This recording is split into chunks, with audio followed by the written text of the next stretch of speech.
কেনেকুৱা খবৰ আপোনালোকৰ বহুত কম দিন বাকি আছে CEE কাউন্সেলিংৰ ৰেজিষ্ট্ৰেচন ষ্টাৰ্ট হ'বলৈ এই ভিডিঅ'টোত তোমালোকক শিকাম CEE কাউন্সেলিংৰ আগতে কোনবোৰ ষ্টেপ ল'ব লাগে আৰু কেনেকুৱা কাৰেক্ট পদ্ধতিত কাম কৰিব লাগে তেনেহলে ভিডিঅ'টো আৰম্ভ কৰো প্ৰথমতে তোমালোকে নিজৰ ডকুমেন্টছবোৰ এৰেঞ্জ কৰি লোৱা ডকুমেন্টছৰ ভিতৰত তোমালোকৰ PRC caste certificate CEE score card CEE admit card etc এইবোৰৰ অৰিজিনেল কপি আৰু একপি জেৰক্স কৰি লবা তেনেহলে সেকেন্ড নম্বৰলৈ গৈছো accept the branch that suits you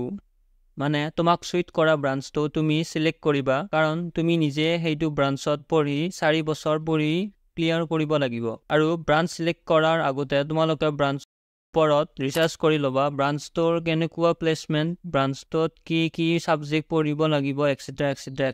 তৃতীয়তে see academics and campus before you take admission তোমালোকে তো বুজিয়ে পাইছা কি কৈছো মই বাৰু কৈ দিছো এবাৰ কলেজখনত এডমিশন লোৱাৰ আগতে তোমালোকে কলেজখনৰ একাডেমিক্সবোৰ আৰু ক্যাম্পাসটো চাই লবা একাডেমিক্সবোৰ মানে কলেজত হোৱা ওয়াৰ্ক আৱাৰবোৰ ক্লাसेছ টাইমবোৰ প্ৰেক্টিকেলবোৰ লেবৰেটৰীজবোৰ সুবিধাবোৰ আৰু তেনেকুৱা কাৰণ ষ্টুডেন্টছবোৰ কলেজত এডমিশন লোৱাৰ পিছত তেওঁলোক কলেজৰ একাডেমিক্সৰ কাৰণে সন্তুষ্টি নহয় হেহে তোমালোকে এইবোৰ আগতীয়াকৈ চাই লবা আৰু যদি তোমালোকে তোমাৰ ৰেংকত ক্যাটাগৰী ওয়াইজ কোনখন কলেজত পোৱা কোনটো ব্ৰাঞ্চত পোৱা সেইটো নাজানিলে মোৰ এই ভিডিঅ'টো চাই লবা আশা কৰিলো তোমালোকে কিবা এটা শিকিব পালা এই ভিডিঅ'টোৰ দ্বাৰা আৰু যোৱাৰ আগতে লাইক সাবস্ক্ৰাইব আৰু শেয়াৰ কৰি যাব নাপাহৰিব